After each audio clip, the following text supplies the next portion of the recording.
بسم الله الرحمن الرحيم. منظم الجهد اللي هو الريجوليتور بيتكون من 3 أطراف. طبعا هناخده قياسه، هنعرف قياسه ازاي، وهنقيسه برضه ليه طريقتين في القياس، طريقة بالكهرباء وطريقة بالأفوميتر. فقبل أي شيء بنعرف الأطراف. اللي في النص بيبقى جراوند، اللي على اليمين اوت، اللي على الشمال ان دخول. كويس. بيجيلك كمان بأشكال تانية اللي هو دوت اللي هي الاس ام دي، بيجيلك نفس القصة اهوت، الاوت والجراوند جي ان دي اللي هو الجراوند، والاوت يمين، جي ان دي في النص، الفي ان على الشمال. خلاص كده الدخل بتاعه الأطراف بتاعته كلها زي بعض، سواء سطحية أو سواء عادية. كويس.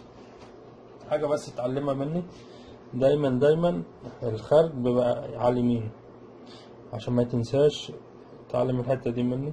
الخارج على اليمين، عاود انها افتكرها، يعني لما بتيجي تدي او تدي حاجة لله او كده بتطلعها بايدك اليمين، بتخرج بايدك اليمين، فتعلم ان الخارج بتاع الريجوليتور يمين. فعشان ما تجيلك بوردة ما تنساش ومتبقاش فاكر اي الخارج يمين ولا شمال. فدايما الخارج الريجوليتور بيبقى يمين، افتكرها بايدك اليمين لما تيجي تطلع حاجة لله. اوكي. طبعا الريجوليتور لما بتيجي تقيسه على البارد بالاطراف الافوميتر، بتحط طبعا الجي ان دي، تحط هنا الجي ان دي اللي هو الجراوند، تحط على الجراوند، وبتقيس الاوت هنا، وبتقيس الان على الان، طبعا بوضع صفارة، لازم يكون صفارة. المفروض ما يدكش اي قياس، المفروض ما يدكش في الوضع ده، ما يدكش اي قياس. هنا مفيش اي حاجة، هنا اوبن وهنا اوبن، مقاومة عالية، مفيش اي حاجة. لو عكست هيديك مقاومة بسيطة، لو عكست وجبت اللي في النص، الليس الاحمر في النص، هديك مقاومة بسيطة، سواء هنا سواء هنا. كويس. خلاص. هنبتدي نقيسه عملي. انا جايب واحد محضره معايا اهو، هنقيسه.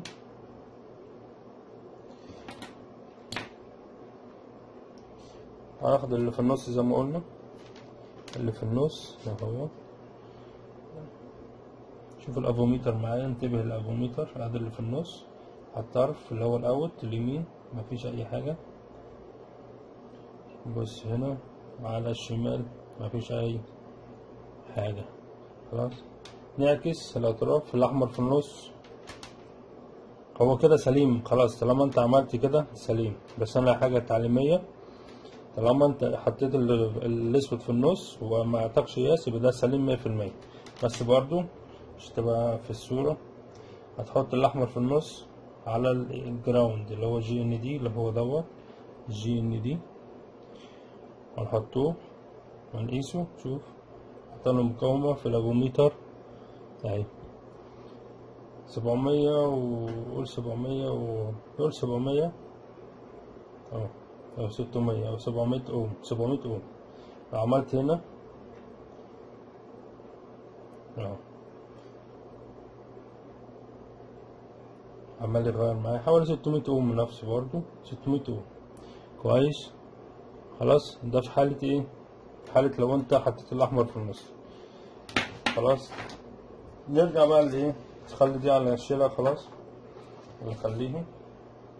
هنقيسه هنا على الجهاز بتاعنا، انا طبعا محضره عشان الوقت وكده، ما بحبش اطول.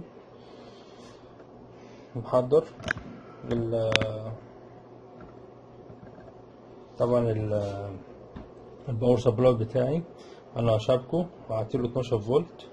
حطيت من هنا ده الان اللي هو زي ما احنا قلنا الان اهو، الان والجراوند في النص اهوت، الجراوند في النص، والطرف التاني هو الخارج، الطرف التاني هو الخارج. خلينا اوقف الفيديو وارجع لكم تاني.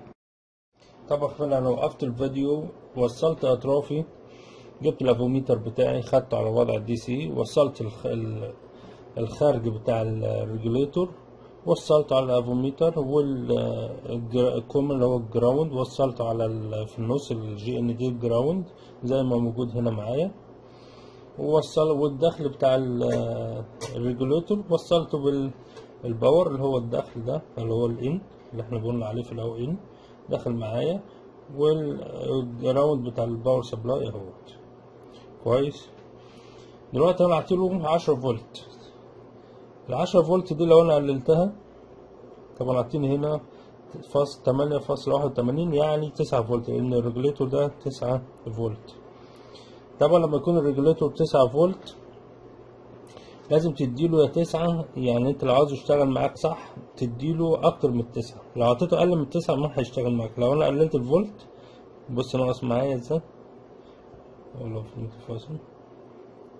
فاصل نزل معايا ازاي، لازم تديله اكتر من 9 فولت. عندك ريجوليتور 12 فولت تديله اكتر من 12، عندك ريجوليتور 24 تديله اكتر من 24، وهكذا. زي ما انت شايف كده انا اعطيته اقل من 9 اعطيني 8.15. لو قللت الفولت كمان اهو لازم يكون الفولت بتاعك 9 فيما فوق. لو الريجوليتور بتاعك 9 تديله 9 فيما فوق، 12 تديله 12 فيما فوق، 24 تديله 24 فيما فوق، وهكذا.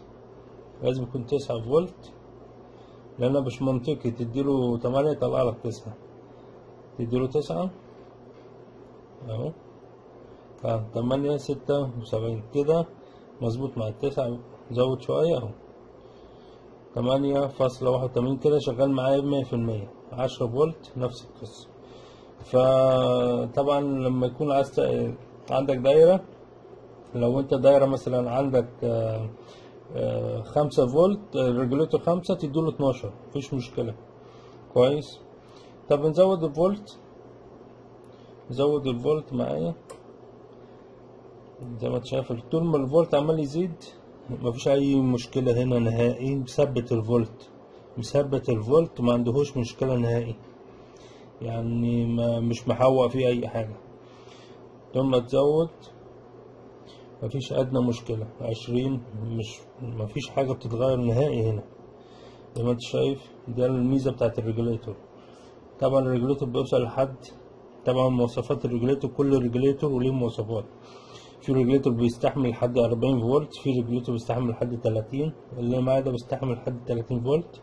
طبعا بتعرفها من الداتا شيت. شوف انا بدخله 30 فولت، مدخل على الريجوليتور بتاعي 30 فولت، مطلع لي 9 صخرة ما بتحركوش. فدي الميزة بتاعت الريجوليتور. كويس. الحاجة التانية، لو عندك ريجوليتور وشاكك فيه او ان انت مش عارف، عاوز تطمن ان هو شغال، او ما انت عارف ده كام فولت او ان هو بيطلع لك كام فولت او فتعمل زي ما انا عامل كده بالظبط. تديله دخل اللي هو الان، تديله ان، اللي هو الجراوند، تديله بقى اي باور سبلاي عندك. تجرب 12 فولت، تجرب يعني هو اقل حاجه الريجوليتور بيبقى 5، تجرب له 12 وشوف هيشتغل معاك. وشوف انت لو قعدت تطمن ان هو شغال معاك، لو عندك ريجوليتور عارف ان هو 12 او 24 او 5 وعاوز تتاكد ان هو بيطلع لك الفولت صح، بتعمل نفس اللي انا عامله دوت. بتديله ان وتوصل هنا الجراوند اللي هو طرفين السالب والموجب، بتوصلهم هنا وتقيس الخارج من هنا اهوت بالافوميتر. طبعا بتقيسه، خلينا اوريك بتقيسه ازاي بالمره. طبعا بوريك القياس. طبعا زي ما قلت لك هتوصل كهربتك عادي، المصدر بتاعك هتوصله في الان والجراوند، وهنا الخارج بتاعك اهوت اللي هو ناحيه اليمين، وعايز تطمن ان دوت شغال مفيش ادنى مشكله. فبالاطراف الافوميتر هتحط الجراوند ده. طبعا الجراوند دايما بيبقى ديت تبقى جراوند، يا اما تحطه في النص بس بحذر لان طبعا عليه كهرباء. تثبت بصبعك وتحط مثلا كده اهو من بعيد احسن، وتحط كده. شوف هيطلع لك كام. بص في الافوميتر طلع لك 88 كده، معنى كده ان ايه الريجوليتور بتاعك شغال. ده في حالة اللي هو ايه، لو انت عايز تطمن وتعرف ان هو شغال 100%. او شاكك فيه، فبتطمن بالطريقة دي. مش شرط تحطله 30، تحطله اي مصدر جهد تاني اللي انت عايزه يعني. اي مصدر عندك، مش لازم تجيب باور سبلاي زي اللي انا عامله، ممكن تجيب ادابتر عادي يعني، اللي هو الادابتر دوت تجيب له ادابتر دوت يعني. انت ايه، ما فيش مشكلة، ادنى مشكلة. مش لازم تجيب زي اللي انا عامله عندي دوت، ده انا بس عشان الفيديو وكده انا بستخدمه في الشغل. لكن تجيب اي ادابتر وشغل، مفيش مشكلة عندك، حتى ما هيفرق معاك الامبير. بس هو اللي خرج لك 12 ولا مش هيخرج، خرج 9 ولا مش هيخرج، هو ده بس لازم تتأكد منها. يا رب تكونوا عرفتوا شيء جديد، والسلام عليكم ورحمة الله.